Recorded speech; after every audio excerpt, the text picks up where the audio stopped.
Chair, and I'll recognize himself for 5 minutes. Mr. Dettelbach, are you troubled by the rule? I mean, you told him one thing 10 years ago, and now you're directly contradicting that. The stabilizing brace short barrel rifle rule, I assume, is the rule you're referring to. I'm referring to the letter that was sent back on November 26, 2012, that Mr. Nell's referenced in his first line of questioning, where you told the FTB finds that the submitted brace, when attached to a firearm, does not convert the weapon and would not alter its classification. What's up, guys? Welcome back to the channel. Today, we're breaking down a heated exchange between Congressman Jim Jordan and the ATF director over one of the most controversial gun rules in recent history, the stabilizing brace rule. Now, if you're not familiar with it, this is the rule that could potentially turn millions of law-abiding gun owners into felons overnight. And Jim Jordan wasn't having it. Now you're doing just the opposite. We have been public and in the rulemaking itself have detailed that history, and there were inconsistencies.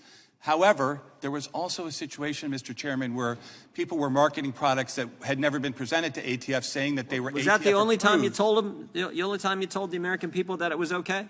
No, we look at specific Let me read products. this letter, March 5th, 2014, because this doesn't so much focus on the brace, focus on how the weapon's used. That we have determined that firing a pistol from the shoulder would not cause the pistol to be reclassified as a short-barreled rifle. We did not classify weapons based on how individuals use the weapon.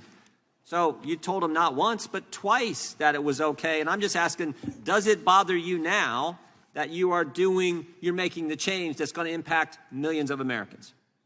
The rule was necessary in part because it needed to address inconsistency so that people could understand the definition of a short-barreled rifle. I just read two letters that were consistent. Both of them said it was fine. There were other letters that were not. Has the ATF ever found itself in this position where a rule change directly contradicts what you've told American citizens was okay, and that's going to impact millions of law-abiding citizens? Have you ever found yourself in that situation? Respectfully, I don't believe that's I agree millions with that summary of where we are. Millions of Americans aren't going to be impacted? There were specific products that get presented for classification. Those products then sometimes change. They're not the same ones that are marketed. And there was inconsistency. The market is dynamic. It was necessary to do what notice and comment rulemaking, I think, is a better way to do that. I think millions of Americans think the inconsistency is with the ATF because you told them one thing and now you're changing it. What happens on May 31st? According to the rule. No, what happens on May 31st? According to the rule, people have, from the date the rule was published until that date, to do one of several things. They can either detach the brace from the firearm and keep both, and they can attach that brace to another one. They got to remove or destroy the brace, get a longer barrel, turn in or destroy the firearm, or register the firearm. Is that right? They got to do one of those four things. They have to apply to register. Whether or not the application is ruled on, they're allowed to keep the item during that entire time so that they're not held accountable. If they don't for any do that period. and the timeline runs out, what happens to those individuals? They don't do those four things and the timeline is expired. What happens then? I assume that people who are aware. No, I'm not asking. What happens if they don't do those four things? I think that, Mr. Chairman, as a prosecutor, I just want to be accurate. What happens, former prosecutor, what happens is, depending on the circumstance, if a person is unaware, right, they're not going to be prosecuted for things that they're unaware of. Let's cut to the chase. They could be a felon, right? Well, they could be a felon. It depends on the facts and circumstances of each case. And, of course, we would prioritize enforcement on gang members who are having these items and shooting people. You mentioned enforcement. How are you going to enforce this? You're going to go to gun ranges?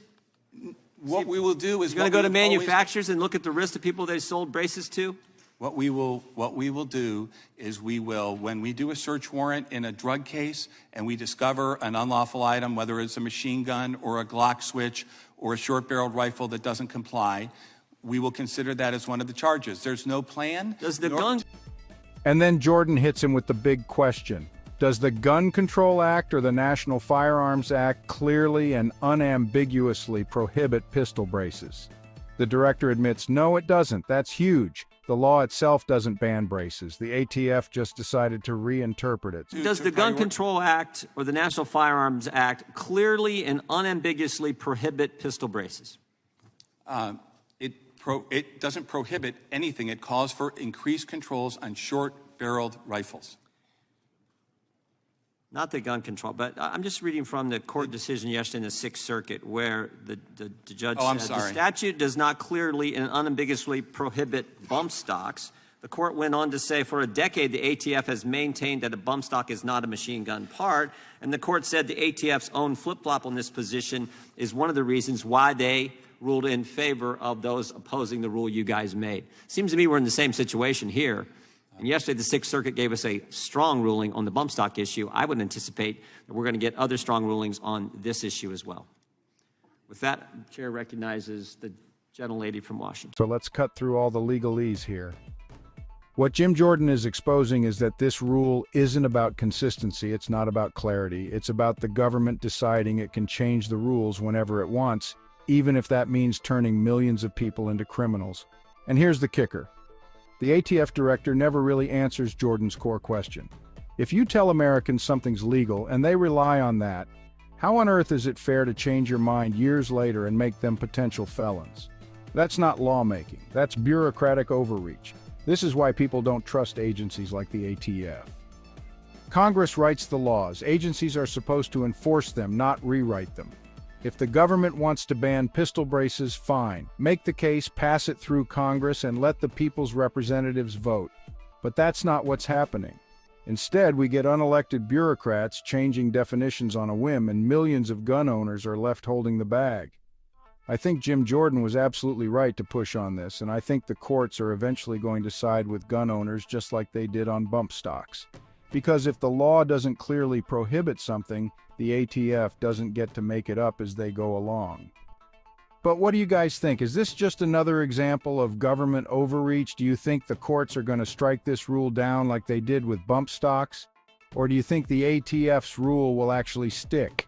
Drop your thoughts in the comments, hit that like button if you value your Second Amendment rights, and don't forget to subscribe for more breakdowns like this.